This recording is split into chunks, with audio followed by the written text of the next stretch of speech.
billion people in the world. Not everyone's going to get this.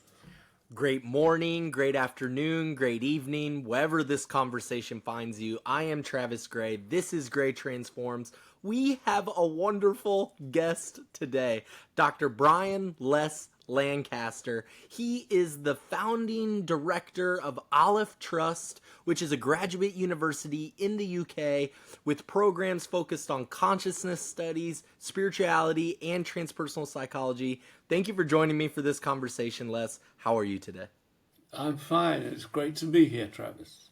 Awesome. I'm so excited to have this conversation. It always feels so good to have such a wonderful representative of the field of transpersonal psychology. You've done a lot in the Jewish mysticism space and consciousness research, and just all of your work has been inspiring for me, particular things that I'm interested in discussing today, that we had just spoken about. And it makes me feel like I'm always coming full circle when I get to speak to such a wonderful scholar like yourself. So, Les, could you share with us a little bit about your personal journey in the field of transpersonal psychology and what led you to discover and delve into this fascinating area? Okay, well, thanks for the compliments. It's a good way to start. Sandwich the compliments. My journey, well, it starts quite a long time back, 50 years, over 50 years. And I was a very young researcher in psychology, stepping out with tentative steps, as one does. But I also, at that stage, I'm talking about my early 20s, and at the same time as doing research for a doctoral degree, I also got very interested in mysticism. I was interested in Buddhism, but especially in the Kabbalah, which you just mentioned in your introduction. So I got interested in that in my early 20s. And at that point, never the twain should meet. Mm. So, my day job was in a university psychology department. There's no way that I was going to talk about consciousness, mysticism. It was definitely taboo. And that was fine because, I played that game. Yeah. So I was involved in group work in a sort of more mystical sense, spiritual, and it became very clear to me early on that there was huge depth. And interestingly, I was because I was doing psychology, I was actually researching in the area of neuroscience. I was researching into the two hemispheres of the brain at that point all those years ago. And I came to the conclusion rapidly that my reading and experience in the more mystical areas was of much greater depth than anything I was coming across in academic psychology. So that was the beginning. And then as time went by, we're talking about 20 years later or something like that, I could see that the scene was changing a little bit. Consciousness was becoming something you could bring into psychology. Psychology was waking up, if I might put it that way. Of course, the world was changing as well. Psychology reflects changes in culture. So at that point, so we're talking about the early 90s now, I started publishing material in psychology that really also reflected my personal journey, and that really was the beginning of what I think was my real career. 20 years after I'd started, it kind of was 20 years later, whatever. And so then, I was mainly interested in consciousness from the psychological point of view, but I was really interested in obviously the mysticism in a more broad sense. And I hadn't, at that stage, or early on, I hadn't heard of transpersonal psychology. For example, in the British Psychological Society, we instigated some new sections. This was a bit later as well. One was a section in consciousness and consciousness and experiential psychology, and that's where I kind of found my home. So I was in the board of that and so on. But I began to realize when I encountered transpersonal psychology that it was more of a natural home for me because of my interest in the Kabbalah. Because, I felt with the Kabbalah, and of course it's true in other areas of mysticism, Sufism and Buddhism in particular, that if you are always kind of looking over your shoulder to make sure that you're not saying something that might be ontologically challenging, like there is another kind of reality that we don't experience at this level. Whether you call that divine or not is a different question. But, if you're concerned that you can't really take that step, then I felt that I couldn't express the things that were really interesting to me. And so from that point of view, I found that with transpersonal psychology, it wasn't so critical. It wasn't, you could, in the guise of transpersonal psychology, you could, I think the role of science in transpersonal psychology is really important, but at the same time, recognizing that I had beliefs which, went beyond what I could demonstrate scientifically, I think that sat more easily in transpersonal psychology than other areas. So that's how I got involved. And I mean, the journey continued. Having made that decision, then I got very involved. I mean, early on, I was working with a good friend and colleague at that time at the university where I was. That's Mike Daniels. He was involved in transpersonal psychology before I was, and so he really introduced me to that area, and then Mike Daniels, who was a friend and colleague at the university, he was already involved with transpersonal psychology, and he introduced me to some aspects of that. And then we worked together to produce a master's program. This is already, still in the 1990s, and so a master's program which focused in consciousness and transpersonal psychology. And then I got more involved. I became the president of the ITA, International Transpersonal Association. I was working with the British Psychological Society. I think it's quite important to get that kind of professional recognition. I know in America that hasn't happened, but in the BPS, British Psychological Society, so I became the chair of the Transpersonal Psychology section, which, as I say, is important recognition at the professional level, I think. Absolutely, it is important. So, are you ethnically Jewish? Yes. You are, Yes. and so you got into the Kabbalah and these things in your 20s. Is that what I heard? Yes, yes. I can say something about that. In fact, Sure. it was a very synchronistic kind of event. Yeah. Aren't these things always? Um, it's a longer story. I just cut it short. I was staying with some friends. This was in Manchester in the UK, and this friend said to me, "Oh, we've arranged. There's going to be a talk on the Kabbalah." That was the kind of anglicized pronunciation, actually. And I didn't even know what he was talking about. He knew I was Jewish, but in my Jewish upbringing, which was traditional upbringing, not ultra orthodox in any sense, I'd never come across that. And we're talking, as I say, about the 1970s, and it wasn't so much, the notion of mysticism, the Kabbalah, it wasn't so much to the fore. So I'd never heard of it. I went along, since I was staying with these people, and they'd arranged for this teacher of the Kabbalah to come. I thought I'd go along and join in, the least I could do.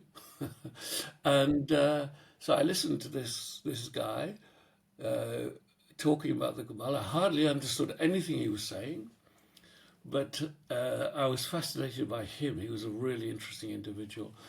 and over the years, I got to know this man more, and so that context was not specifically a Jewish context. Most of the people that I was involved in at that time in this early work with the Kabbalah were not Jewish. But my journey, let's just say, but my own journey took me more into the Jewish tradition. So I rapidly realized that if I were going to be interested, if I was going to develop, my interest in the Kabbalah, then I needed to understand Hebrew because so much is lost in translation. I needed to understand the rabbinic context, so I spent a year at a yeshiva, like a seminary in Jerusalem, understanding all the rabbinic texts and getting a handle on this, because although my interest in the Kabbalah is more broad than that, I'm interested in some of the early roots which go back beyond what we think of as the Jewish religion, actually. But at that stage, I felt that I needed to have that rootedness in the Jewish context in order to understand the historical development of the Kabbalah. Yeah, awesome. I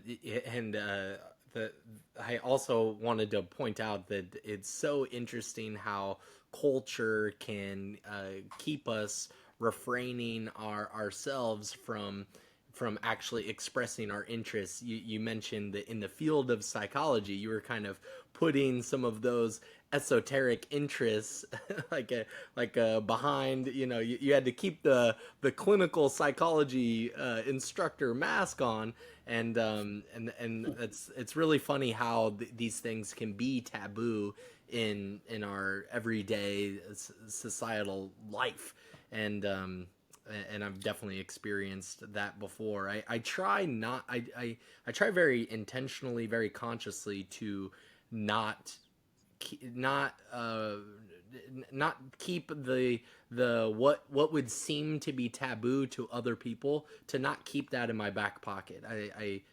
I'm trying to wear that on my clothing rather than keep it behind myself, because I think that sort of continues a cultural muting of those taboo things. It keeps us from having those discussions if we are always afraid to kind of I broach understand the what you're concept. saying. Yeah, I understand. It's actually a very interesting subject in its own right. yeah, Firstly, you have to understand that the world of the 1970s in England, I think elsewhere as well, actually, yeah, was quite different than what it is today. yeah, And, I think it was a wise decision to keep that separation, actually, given my status as a very junior person in that context. I That's believe. one, that's one point. And I mean, just to echo what you're saying, you know, it was quite early on that I started to make the connection and to step outside of that concealment. Let's put it like that. So I've all, and I think it's a progressive side to what I've been doing, to progressively to bring that more out into the open and say, well, this is what I find to be most poignant, most significant, and of course, in my case, I want to build a connection with psychology. I've written a lot about the connection of psychology, neuroscience with the Kabbalah, and that's a very interesting field. But I'd say one more thing on what you just raised there, and that point about connection with psychology, I think it would be worthwhile for us to explore that more. But the one thing I would add, specifically in relation to the Kabbalah, is the role of concealment. In itself, that is interesting. There are many reasons, some of them historical. So, for example, the development of the Kabbalah, especially in Europe, took place in an age when Jews and Judaism were somewhat concealed. again, I don't know how much you know the history, but it's a whole subject, and there was a lot of Christian-inspired anti-Semitism in Europe. And the consequence of this was that Jews tended to conceal some of the ideas that they were working with. And the Kabbalah became very much a mysticism in which concealment and kind of revelation, the two poles, played a central role. And, you know, it's no accident, I think, when you look at it historically in that way, it's no accident that the Kabbalah, in many ways, is a mysticism of the unconscious. And, you know, it was, again, in that context, no accident that the origins of psychoanalysis and psychotherapy more broadly, actually, owe a great deal to the Jewish mindset. So that's another subject interesting in its own right. Yeah. You know, I don't think Freud was a Kabbalist, but he was steeped in a mindset where the Kabbalah and the sort of rabbinic approach to the mind was to the fore. I mean, many have said that, you know, psychoanalysis is a kind of transformed version of what the rabbis in the, you know, the early centuries, the Common Era, were addressing, the, you know, the concealed levels of the Torah, the sacred scripture. You know, in this parallel, the notion there are concealed levels of the mind. And I think, and I've written about this, you know, I think the Kabbalists were very aware of that. You know, their focus really was on sacred scripture. That's the revelation from the divine. That's what they were really interested in. But I think, and there are many examples to show this, that they recognized that they were also dealing with the concealment of thought, which is, of course, what we call today the unconscious. Yeah. So there's some very interesting areas of exploration there. Absolutely, there are, and no doubt that the culturally Jewish mindset has informed the growth of psychology, psychoanalysis, psychotherapy in a variety of ways. And the Kabbalah in mysticism and esotericism, things like this have been, you know, so fruitful for many people. This this is all really interesting. There was something that was in my mind. They're definitely at a certain time. It definitely, I could understand for you why it was important to conceal and things like this. And then I see that cultural and that mystical background and avenue and kind of flow for why concealment and revelation, all of that, makes a lot of sense. I think we are really blessed in my generation to be able to be so forward with subjects that are seemingly taboo. But then society and culture, there's always these ups and downs with how much you're able to do those things. While we are expanding, some areas are expanding while other areas are contracting, and so we get this experience of cancellation and muting our conversation in areas of taboo, and then and it kind of goes back and forth. We do these things, and that's fine. It's just it's really wonderful that that you were able to, you know, pave the way for us to do things like this. I think the people that are, you know, you paved the way in the British Psychological Society. You definitely made, you know, great advancements. The founding of Alef Trust, having those students, and what you're able to do to nurture the minds of those students. This is nurturing the minds of a new generation of transpersonal psychologists, a new transpersonal scholar that maybe has more of the ability to do the sort of marketing of the taboo conversations. I think that's one thing that has been written about in the field of transpersonal psychology. The branding hasn't been super well done. The branding of it, there's a lot of there's a lot of integrated challenges with speaking about these things that are very unspeakable, like hard to put words to, experiential in context. But this generation of transpersonal psychologists definitely has a really great, torch to carry, and a great opportunity to shine that light on more of the world. So it is just wonderful. You mentioned my students, the Alef Trust, the work we're doing in that context. You said Absolutely. about nurturing students' minds.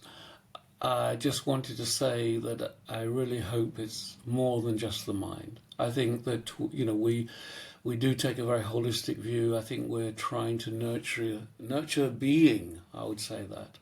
Yeah, I like that a lot. I like that that reframe is really important for a transpersonal context. It is this whole being, the body, the mind, and the soul.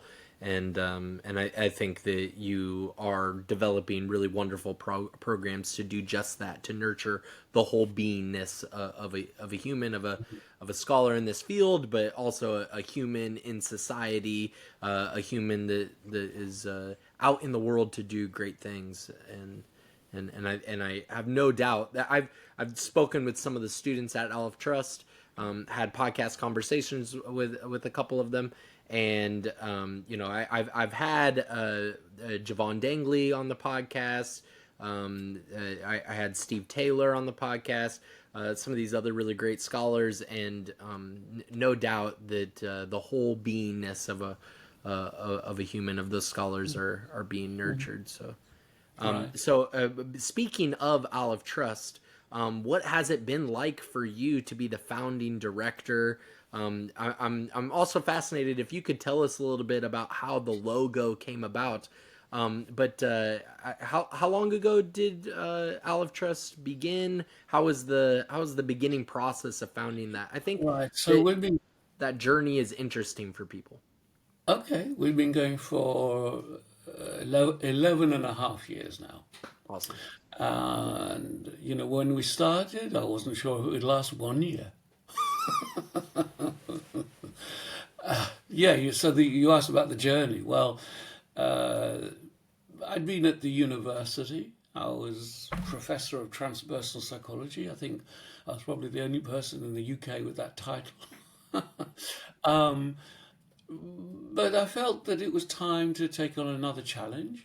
And I think there are things we can do with a sort of smaller organization that it's hard for a large university to do. So there were a variety of reasons for that. But anyway, 12 years ago, I stepped down from the university with the vision to set up this organization, which became subsequently called the Alef Trust.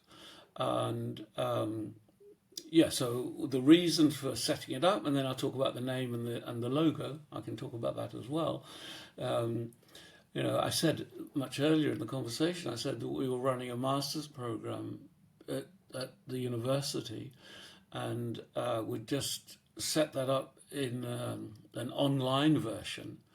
We're talking about the early years of online. In fact, I was the person who most developed the online systems for the university that I was there at the time, because I saw the potential of it. And so we had a lot of online students doing this master's program at the university. And, I realized, well, okay, if you can do that, you don't need a building. You don't need all the, paraphernalia that goes with that. So, and with Jessica Mockler, who's my fellow founding director, we have very complementary areas. So my background is neuroscience, psychology, cognitive, all that.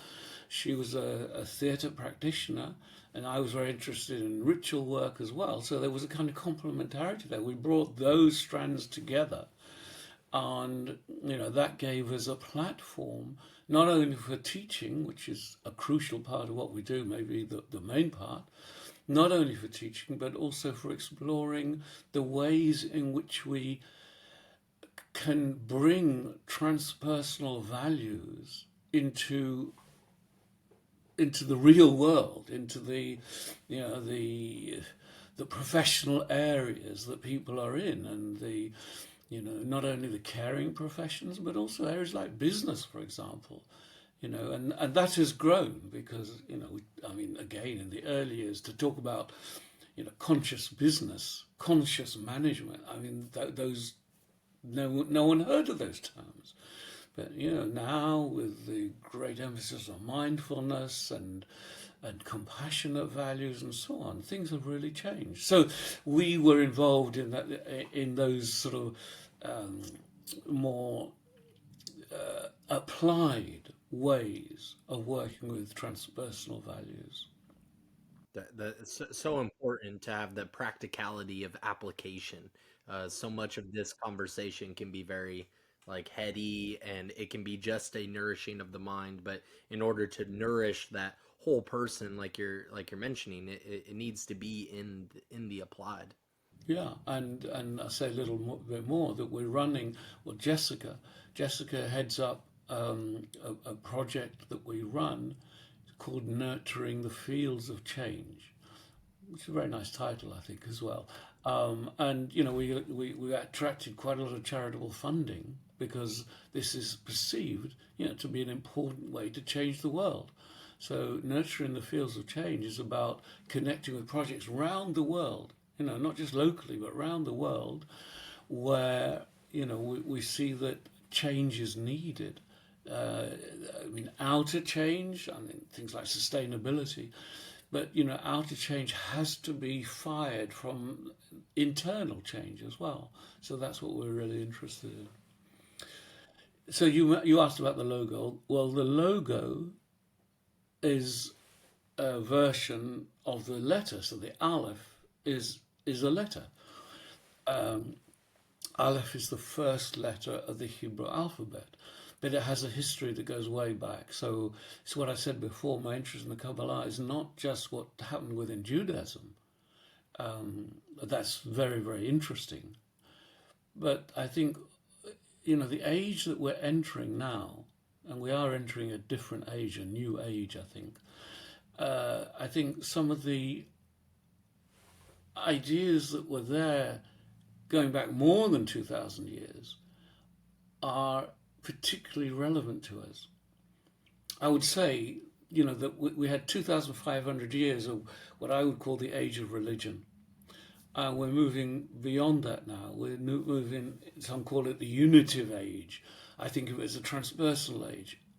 We could talk about what actually is going on, but I don't want to get too sidetracked into that. But I am interested in these earlier roots. So the letter Aleph, which we think of as a Hebrew letter, it has its origins going back into Phoenician and to, even connecting with hieroglyphics in the Egyptian world. So, the history of the Semitic alphabet, which comes down to our Latin or English alphabet, the history of that is really fascinating. And I've no doubt, I'm sure we don't have a lot of time to talk about it, but, the origins of the alphabet are bound up with a sacred, magical, or even shamanic vision of creation, of the world, of the universe. And I think that's what we need to reconnect with in our day. So, within the Kabbalah, which particularly pertains to the Hebrew, but I'm saying that it goes back further than that. Within the Kabbalah, there's huge respect for the letters. There's text after text which, explores the mystical valency of the letters.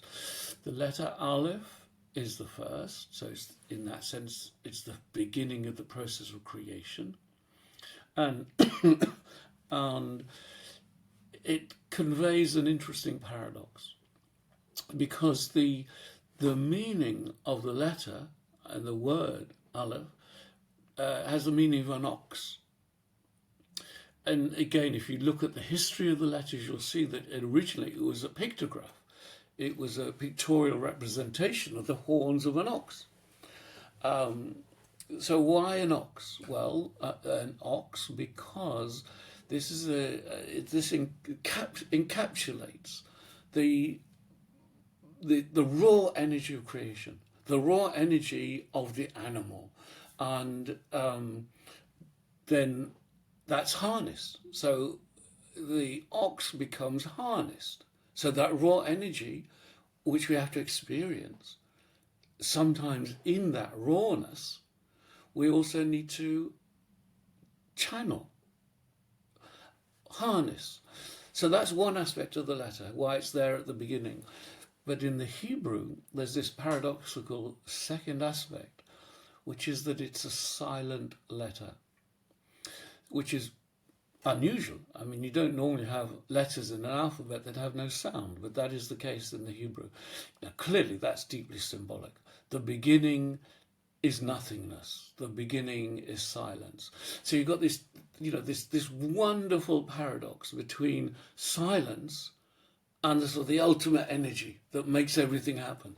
And so that title, we spent some time trying to work out what should be the title of this new organization.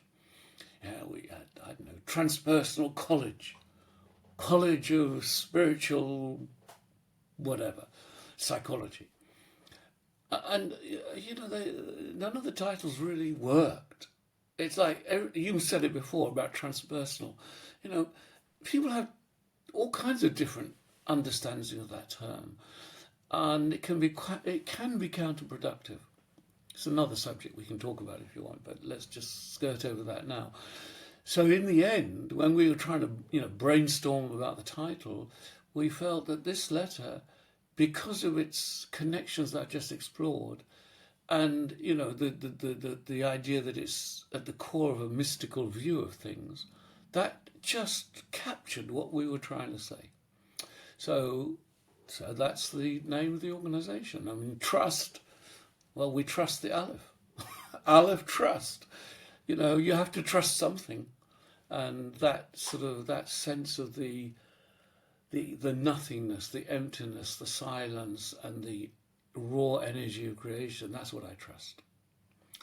That's such a beautiful name for a transpersonal university. I really commend you for having that much insight into Jewish mysticism, into the Hebrew language. I know that it's really fascinating to me that how linguistic and how much meaning is derived from the linguistics of Hebrew and the Hebrew alphabet and the things that I've heard you share at like the EUROTAS conference in Italy and things that I've read in your work and the essence of the Kabbalah, this book here.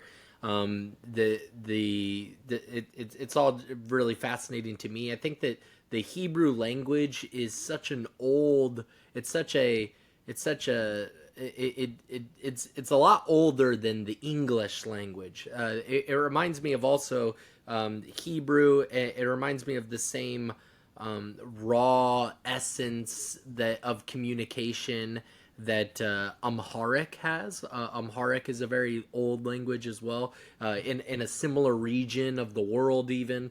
So that these older languages have essences of communication that the English language seems to be lost of. Some of our words just don't have the same the same essence of communication. My first language is American Sign Language, so when I speak in ASL, there's something more expressive and more communicative, and there's something of an essence in the communication of sign language that I see parallels. I see these relatednesses in like these older foundational languages like Hebrew. So I think it's really awesome, really insightful for you to have created this institution to have that name, Alef Trust, and I thought that was fascinating when you shared that at the EUROTAS conference in Italy. So I wanted you to share that for the audience as well. So I am particularly fascinated in your work, and so I want to dive into to some of these things. Particularly an article that you wrote in or published in 2018 called Revealing the Revealed: Insights into the Psychology of Enlightenment from the Kabbalah. So the psychology of awakening, particularly the symbolism of light and the veil in Jewish mysticism. You referenced this quote from Jung that I found intriguing. It is a curious paradox that the approach to a region that which seems to us the way into utter darkness should yield the light of illumination as its fruit. Could you help us understand this paradox and its relevance to Yeah, our yeah, understanding of the unconscious mind? yeah. Well, firstly, paradox itself. Yeah, So you quoted the quote I wrote from Carl Jung, right? from Carl Jung. Yeah. So unconscious seems to be dark, and yet it brings light. Okay, so the role of paradox in the Kabbalah, and I think in that I seem to think in that article a few years ago now, I think I talked about a term which is in the original is the Batsina de Cardenuta, which is very hard to translate. And there are different translations, but the one I like is the spark of darkness, right? So that's a paradox. A spark is light, and we call it black. The black light. The Sufis talk about the black light. Okay, so I mean, paradox is a teaching device in its own right. In mysticism, paradox is a way of teaching because you cannot put things concretely in words when the essence is of the nature of paradox. So, as it were, to be a Kabbalist, but this goes for other systems as well, you have to learn to live with paradox. I mean, it's like the classic would be the Zen koan, a paradoxical statements. What's the sound of one hand clapping or whatever it is? All those, you've got to learn to live with it. The mind is impatient. The mind wants to have something concrete to hold on to. That's the nature of mind. That's the way we work. So the path of mysticism, spiritual development, is a path which tries to overcome that grasping tendency. So the idea of paradox is that you can't grasp one thing immediately. So in itself, even without talking about dark and light, in itself, paradox is an important concept in the understanding of mysticism. And actually, we already had that when I talked about the letter Aleph, because I said it's the raw energy. Nothing can be more noisy, as it were, than raw energy, and yet it is also silence. So that's obviously paradox. Specifically in relation to revealing the revealed, I couldn't resist using that title. I rather liked it. Yeah, I like it too. I liked there was a quote in there, and I have the article. So there was a quote in there. I won't read it all, but maybe I can find who the person was. It was like it was removes the veil in order to see the truth unveiled, but the I think greatest that of was veils. Elliot Wolfson. Yeah, Right? Wilson. It was Elliot so Wolfson. good. It was so good. I must acknowledge his thinking here, because when I say revealing the revealed, that actually reflects very much the way he looks at some of these paradoxes. He's a great scholar of the Kabbalah. So let me talk about it. I'll talk about something specific to use as a sort of starting point to explain what I'm talking about there, because you mentioned Jung's quote. Let me come at it this way, and I'll bring in the mysticism, because you were talking before about English and other languages. The notion that mysticism is deeply engaged with language is something that is central to the Kabbalah, but not only the Kabbalah. We find the same kind of things in the Vedic tradition and the Buddhist tradition. I think it's almost, I would say it's pretty universal, that language is not simply a vehicle, a means of communication in the sense of speaking to one another. Language, from a psychological point of view, language is deeply formative for the way we see ourselves and the ways we see the world. So if you are interested in changing the way we see ourselves and the way we see the world, which is what mysticism really is interested in actually, then it's no accident that it looks at language intensively. And, the Kabbalah is definitely a language mysticism, or mysticism of language.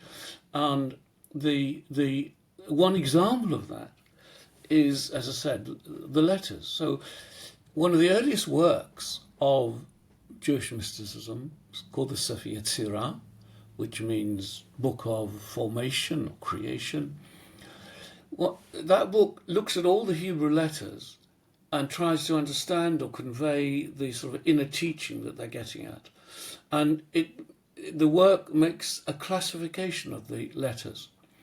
It classifies the 22 letters of the Hebrew alphabet into 3 classifications: what it calls mother letters, what it calls double letters, and what it calls simple letters. Right? Now, I'm not going to go into all the details. I mean, it's fascinating in its own right. But I want to focus on the double letters. The double letters are called double because they have 2 kinds of pronunciation. So, for example, one letter, the Hebrew letter bet, can be a b sound, as in beginning, right? But it also can be a v sound, as in vase, or as you'd say, vase. Okay, so it's got two possibilities of how it's pronounced. Okay, now we're talking about the veil. So the Hebrew word for veil, which is the word parachet, is comprised of 4 letters. Each of the letters it's made, they are all double letters. All right? 4 double letters make the word parochet in Hebrew, which means veil. Now, think about it. That's no accident. Think about it. What is a veil? A veil does 2 things. Yeah, it conceals and it reveals. Yeah, and so, for example, in the temple, or the tabernacle, as it's described in the Torah, you have an area called the Holy of Holies, and then you have an area called the Holy area, right? There's whole meaning and symbolism into those areas, but how are they divided? By a parochet, by a veil. So the veil separates, but also it connects. It's 2-sided. Okay. That's about duality or paradox and how that relates here, right? And that's deeply important when we come to psychology, because from a psychoanalytic point, or from Jungian analytical psychology, then everything we do outwardly has an unconscious dimension to it. And that's true of the world in general. There's a revealed and there's a concealed dimension. And esotericism is really about that. It's really about how we, recognize the concealed in the revealed, and how we journey from one to the other. And that's a whole subject. And I've written a lot more about this. So when it comes to Jung saying, okay, well, there's the dark and there's the light, this paradox that, that we only really get to the light when we engage with the seeming darkness of the unconscious, that is exactly what the Kabbalah is talking about. The Kabbalah is all about that. So the relationship between darkness and light is probably the fundamental polarity in Kabbalistic thought. Yeah, I think it's so fascinating because this is gray transforms. So this is paradox transforms. This is the integration. I think it is to see. Just the article really resonated with me because gray is like black and white or dark and light, and they are combining to form another thing, and this other thing is it's not a traditional color. It's more of it's shade. It's maybe veil in some way. Lots of different ways that I've understood this as a part of my own personal narrative. But it's this concept of negative capability, and what it seemed to me throughout the article is that this state of enlightenment is I can maybe I can see how my unique experience and offering as God moves through me into the world as source and creation has created me into the world, that unique expression. I can see how the truth is veiled, and being aware that that is veiled is, and being okay with that, and seeing the ways that I have maybe my background or different things have created the veil, or been a part of creating my been a part of creating my darkness, the unconscious constituents that have made the darkness a reality. I think all of that is sort of like the culmination of those things. If you can bring all of those pieces and fractured parts into a cohesive whole, that is wholeness, and that is a whole and maybe enlightened way of being in the world. So it is really fascinating, and I was thinking also that, like, so much of our lived experience, for many people, most people, maybe everybody, is unconscious. 90% of our working minds are working from this unconscious place. So they are being revealed. The illumination of experience and the revealing of reality as we are experiencing it is revealed through the darkness. It's through our unconscious projecting and reflecting outside of ourselves, and it's just so deeply fascinating. Travis, can I pause once again? The sun's Yep. gone round. I'm going to do another Absolutely, block. and I wanted to comment on that too, because as we're having this discussion about light and darkness Yes, and veils, all of that was happening across your face at the same time. I know. I thought it was such a really. In fact, if I restart talking now, I'll refer to that, right? Yeah, Okay, so that point about the dark and the light, the viewers will see that I was actually having a bit of problem. The sun was streaming into my face, and so it's great. I was getting the light, but I needed a bit more darkness in that situation. So yeah, I've now pulled down a veil, a blind, and we can continue the conversation. I wanted to say, that. So I'm interested in mysticism, but I'm also interested in psychology. And, I've written a lot about consciousness. And one of the important things that I've tried to express in books and different articles is the confusion that I think we make between consciousness and the conscious and the unconscious, right? So, this again seems paradoxical, but I would say that the unconscious is conscious. That is, the essence of consciousness is something that transcends the specific forms that we have. So sometimes I'm talking about, when we talk about consciousness, we're often talking about what we can access. So let's say, there's some deep memory from when I was an infant, and I can't remember it. So I can't access it. And maybe, this relates to what Groff was talking about the, even earlier in terms of the perinatal experience and so on. So there are aspects that I cannot access. So normally when we're talking about consciousness, we're really talking about access. So when I'm here, I'm conscious, you're conscious. I'm conscious of the things that are going through my mind. conscious of the screen, the microphone. What am I going to say next? Right? What did you just ask me? All those things that I'm accessing them. So there's access consciousness. But to me, I would say the essence of consciousness transcends what it is that I'm accessing. So consciousness as that transcendent dimension, which, to give it another word, it may be confusing, I don't know, is phenomenality, the isness of being.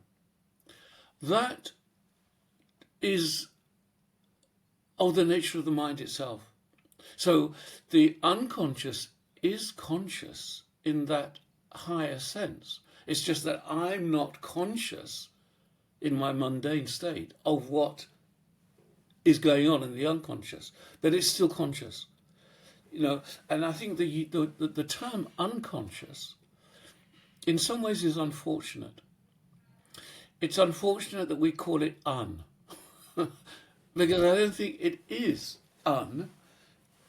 And to understand the way in which, going back to that quote from Jung, to understand the way in which the light can be found in the darkness, I think putting that more psychologically is that it's to understand the phenomenality, that is the conscious light, the transcendent quality of consciousness, to identify with that in all levels or at all levels.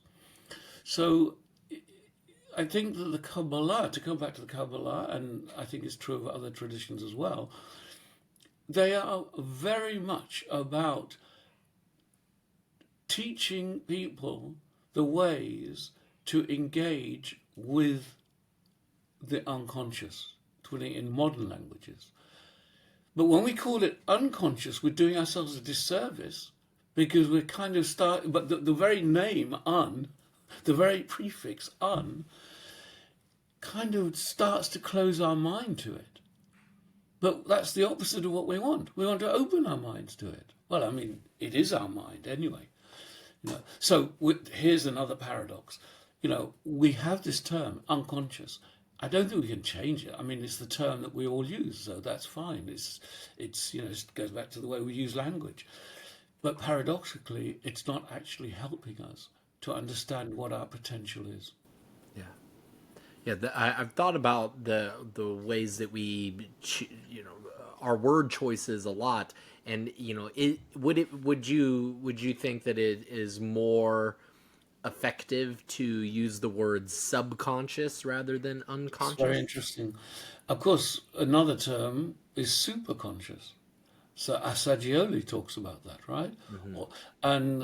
And this is very much one of the issues with transpersonal psychology. The language we used. Like when we talk about the self, I mean, Jung, to go back, he talks about the ego and he talks about self. Self, for Jung, is a mysterious, it's the God image, it's the totality of the psyche. So obviously the ego, which I think when we talk about self more generally, we're talking about that more limited part of ourselves. So there's already a confusion of terminology. Mm-hmm. And then others come in and say, well, there's a transcendent self or transpersonal self, subliminal self. That was another term that was used. Right? So we got all these different words, but they're pointing to something which is really important. So the confusion of terminology doesn't help us. So now we've got the term subconscious, right? That's what you asked about. Mm-hmm. And I think, a lot of people will use that in relation to sleep, for example, or dreaming, something like that. But what I'm interested in is not the label, but the process. Mm-hmm. Yeah. So I think, and again, this relates to what I've written about, we have problems with the labels. So the way to go beyond the labels is to look at the processes or to operationalize the ideas, right? So, I wrote a book, Approaches to Consciousness, the marriage of science and mysticism. That was in the early 2000s. And, I developed this model there, which is about the process involved. So the way in which the sense of self, whether we call it ego, or I call it I, capital I, because I think there's so much confusion around ego and so on. So it's simply I. It's something we all know of. So I wrote there about the way in which the I integrates memory and perception in constructing what is accessible in consciousness. So there's a process involved. And that process whereby the I, inverted commas, integrates material also leaves other material outside. So there's material that the I is not connected, or in the language I developed there, the I tag is like a tagging process, and there's some material that comes into the tagging process, the associative process, and there's other material that's left outside. Now that would be what we call unconscious, but by developing the process model, then it goes beyond just the labels. The labels may be misleading, but to understand the process, I think, can take us more into the core of this process. And my understanding of that process is informed through neuroscience, through cognitive science, but also through mysticism. Because I think mysticism is, and again, especially the Kabbalah, the Kabbalah is very much about trying to deconstruct the tagging process or the associative process. And that's why language, which is at the core of that associative process, when you think about it, I mean, basically, what am I? Answer, I'm a story that I'm telling myself. Think about that. That's what we are. Everyone is the story they tell themselves. Not just they tell themselves, others tell them. From very early stages, others are telling you who you are, what you are. So I is a complex narrative. So that's already saying it's got a language aspect to it. And so the Kabbalah comes along and deconstructs language. So if it's deconstructing language, which I mean, that's a whole another subject, how that happens. So let's just leave that aside. But I can tell you that a lot of the Kabbalistic practices are basically deconstructing language. So if that's what it's doing, then of course it's deconstructing self. It's deconstructing the I. And that's, that's the core of the psychological dimension of the Kabbalah.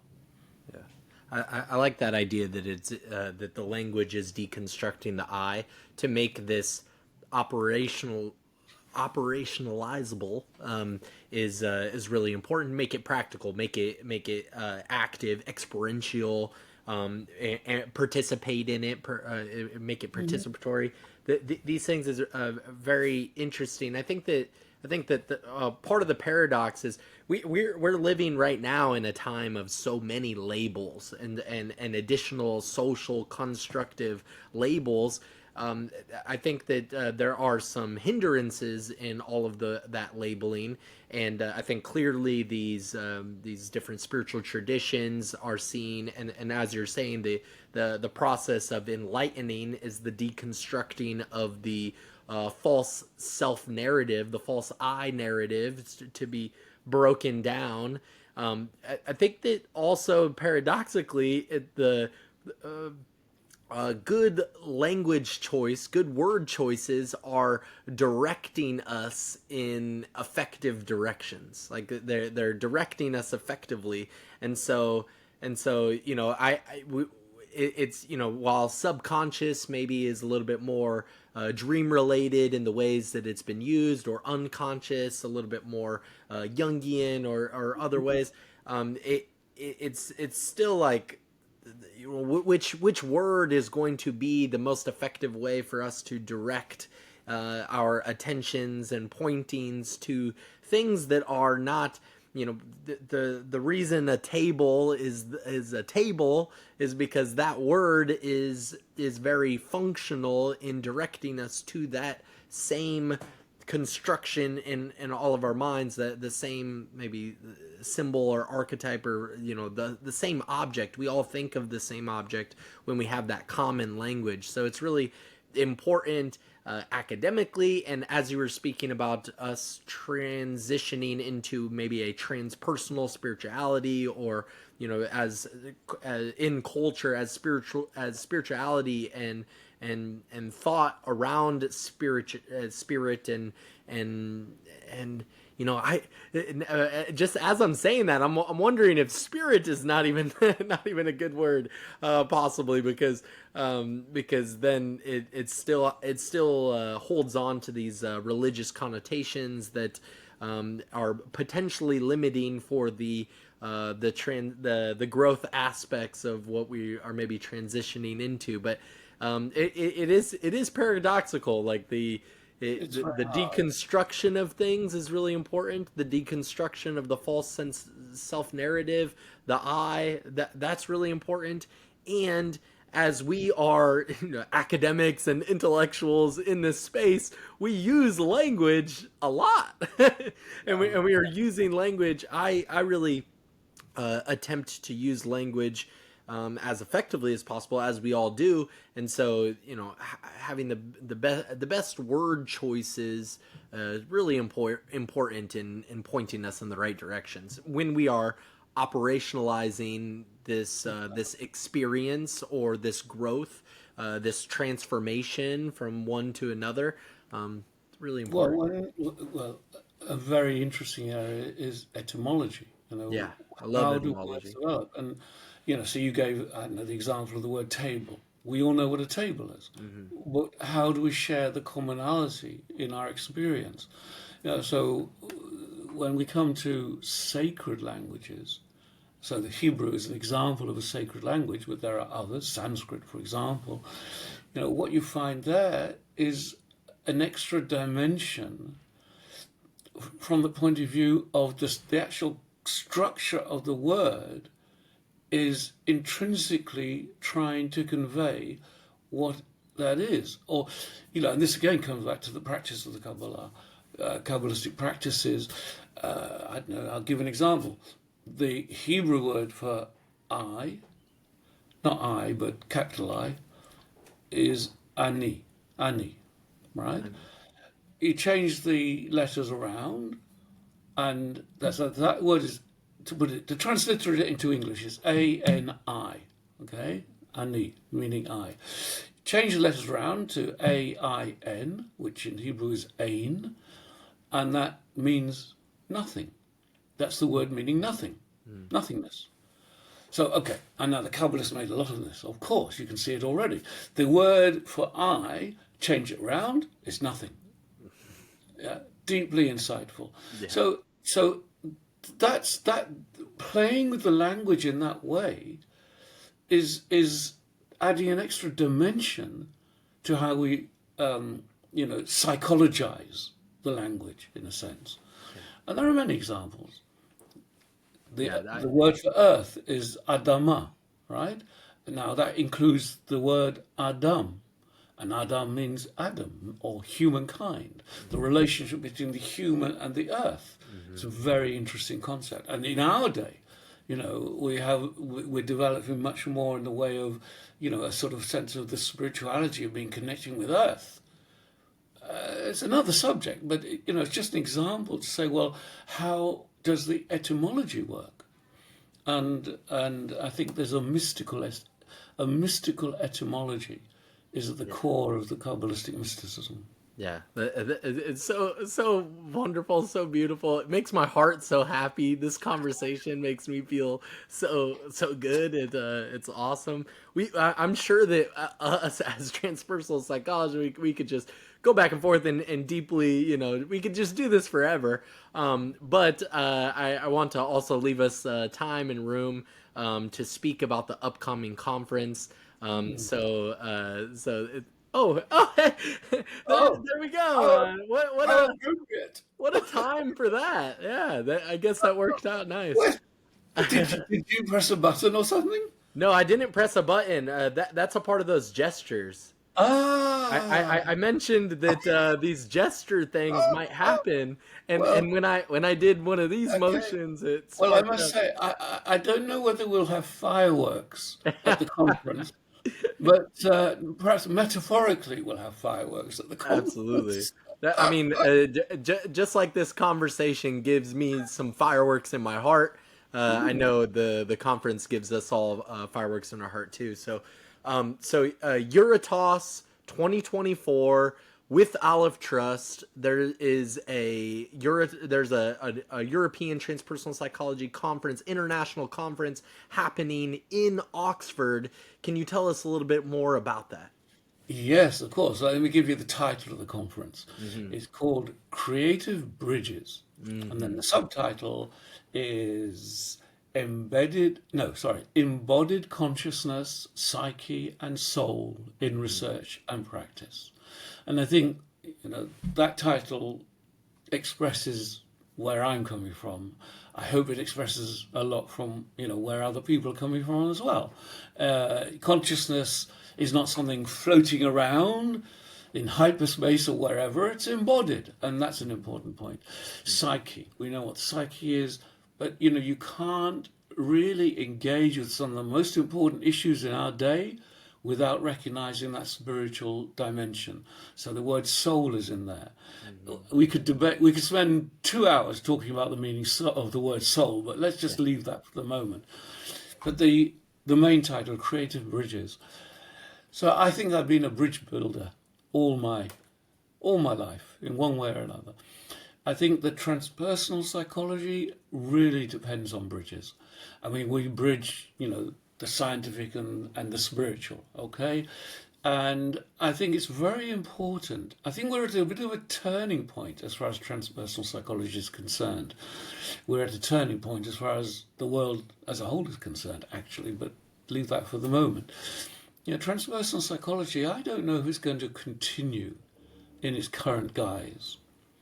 When transpersonal psychology was inaugurated, again in the 1970s, people were interested in psychedelics, people were interested in meditation, and these things were taboo within mainstream psychology. So transpersonal psychology grew as the area where you could talk about these things. That's changed in our day. In some ways, transpersonal psychology has been very successful because these ideas are now more or less in the mainstream. And the question about the future of transpersonal psychology, I think, is very interesting. And I don't know that it will survive in its current form. But what I do know is that if it is going to survive, it has to engage with other cognate disciplines. And that's what I mean by bridges, right? So, for example, in this conference, which is 4th to 8th of September 2024, and the website, just plugging it a little bit, go to www.eurotas2024.com. That's the website. I'll also put that down here. Oh, great. Okay. It'll also go down here. Oh, that'll be wonderful. So, in setting up the structure of the conference, I was determined that we wouldn't just fall back on the same old ways.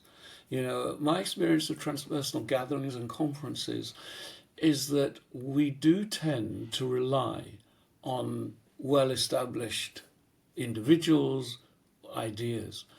I think, and this is another paradox, I think transpersonal psychology has paradoxically become somewhat reticent to change, which is a paradox when you think about its origins. But anyway, so, I was really, if I'm going to run a conference, so, EUROTAS is the organization and they have an annual gathering or conference, but the conference is passed over to one country to organize. So, I was approached by the board of EUROTAS to run, through Alef Trust, to run this conference. So it's our responsibility. We take all the responsibility, we plan it, we organize the finance, all the etc. So when, if I were going to be responsible, I wanted to make sure that we didn't just fall back on the same old patterns. So I wanted, for example, the keynote speakers to come from other disciplines, they're not. Some of them are very connected with the transpersonal, others are not so connected with the transpersonal, but they are all interested in the spiritual, mystical, etc., or consciousness. So, it's to say, I think the statement of the conference is to say, let's open our boundaries somewhat. Let's grow by engaging and building these bridges. So I think that's really important. I think, I would say this, wouldn't I, because I'm involved in organising the conference. But trying to sort of step up a bit, trying to get a bird's eye view. And I should add, I have been involved in a number of different disciplines. I'm involved in a university department of religion and theology and neuroscience and anthropology. So taking that bird's eye view, I think it is crucial that we open up our boundaries, our borders. And, in that sense, we're a kind of microcosm of the world. I think that's the world.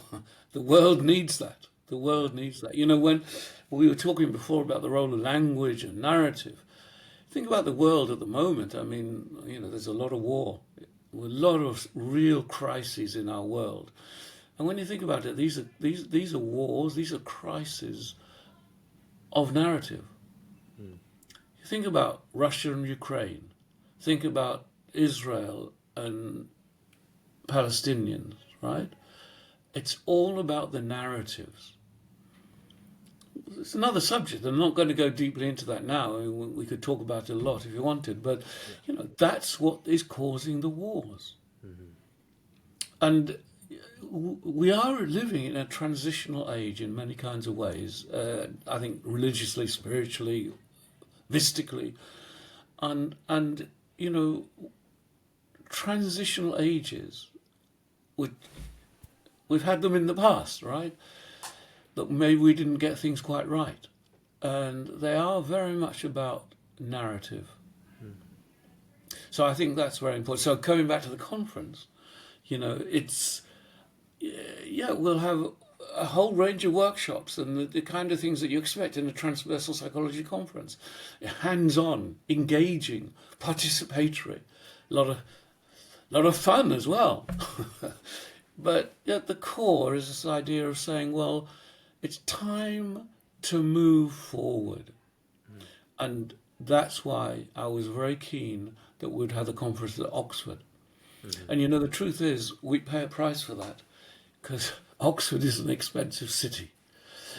And, we're taking a big risk with the finances. There you go. That's the reality. You can never move forward if you don't take some kind of risk.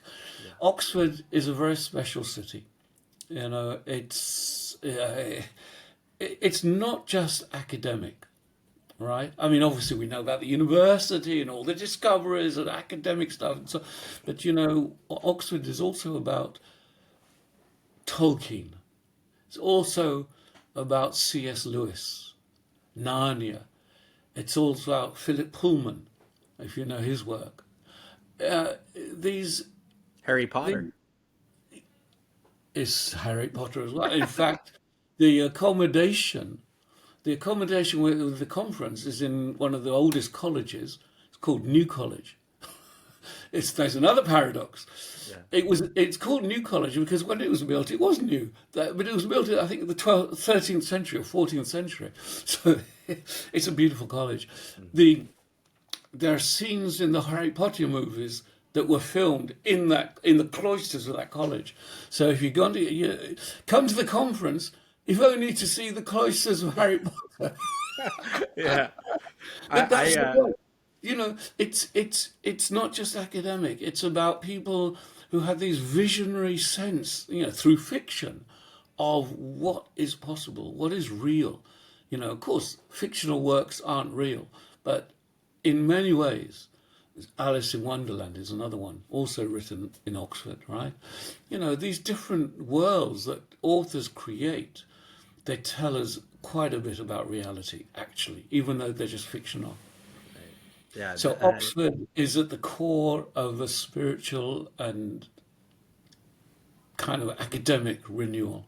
Yeah, absolutely beautiful to have this transpersonal psychology conference in Oxford. I think it's such a significant point for it.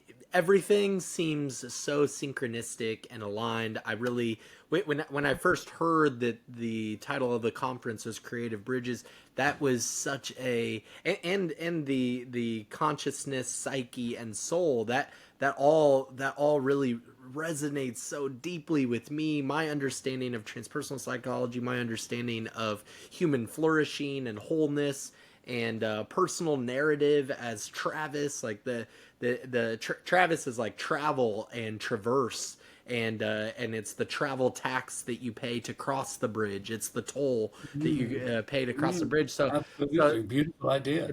And then the gray and the paradox, like all of this was so deeply synchronistic and revealing and wonderful for me. I really love the encouragement for transpersonal psychology to continue to transform. I think that it will continue to transform myself and other scholars of my generation, taking on the torch. I sort of see us as the third generation of transpersonal scholars, and so taking on the torch to continue to evolve and transform and have wider reaching influence on the ways of practical solution oriented things in the world. There's a lot that we can contribute to the world, and it is really important that we are connecting these other scientific disciplines in order for those scientific disciplines to be so that we can cross-pollinate the information, and that continues to allow us to transform and evolve and grow. And this conference, I'm so excited about it. I made my proposal, and I hope to integrate some conversation about Harry Potter in my proposal. Great. So I was approached, would we run this conference? This is about a year ago or something like that. And the first response I had, I'm hugely busy with what I do through the Alef Trust. And I knew that trying to organize a conference was going to be a lot of work. And it believe me, it is a lot of work. Why did I say yes? Well, there were a number of reasons I said yes. I went into it knowing that it was going to be a lot of work. But the reason I said yes, partly, what we're talking about here, the sense of, needing this is the future of transpersonal psychology, that's what we're talking about. But, you mentioned the generations. You said you're the third generation, right? I would probably say I'm second generation, or the end of the second generation, how you look at it. And, I thought, it's something that I can do. I don't want to make it too dramatic, but I can't imagine me doing something like this again in the future. So it's like, I can offer this. I'll put the work in, and it's there. And, coming up with the title, coming up with the location, that's all part of what I say, okay, this is something that I can offer to the discipline. And it's for others to take it on. It is for others to take it on. And thank you for doing that. And thank you for putting in the work and putting all this together. It's so foundational, so important. There's a lot that I personally would like to be learning, or professionally, I guess, would like to be learning about conference construction, so that in the future I and a group of my peers can continue to put on these conferences for many years and generations to come. So thank you so much for all the work that you're doing and putting that together. Again, the website for the European Transpersonal Psychology Conference in Oxford, September 4th through the 8th, is EUROTAS2024.com. EUROTAS 2024.com. Hearing you say that maybe you will take this on in future years. I could give you lots of advice because I've got lots of things that are happening while I'm trying to do this conference. But there's one word: trust. Trust. It's no accident. We have Alef Trust, You know, I think if you're trying to put on a conference, I think you have to have trust. Yeah. Yeah. Well, thank you so much for this conversation. I know that you are really busy doing all of those things. So it's an honor that you've chosen to give me some of your time for this conversation, and to our listeners, to other transpersonal psychologists, and as another invitation to join the conference. It's really a significant deal. It's really a significant turning point, as we're speaking about in the field of transpersonal psychology. So you don't want to miss out. You want to be a part of that, and I look forward to all the fun that we're going to have at that conference. All right, I'll see you very soon. My gesture didn't bring up the fireworks, but yours does. Mine does, because I have a MacBook. Okay, thank you, Travis. Thank you. You're thinking, who is this man talking? I'm talking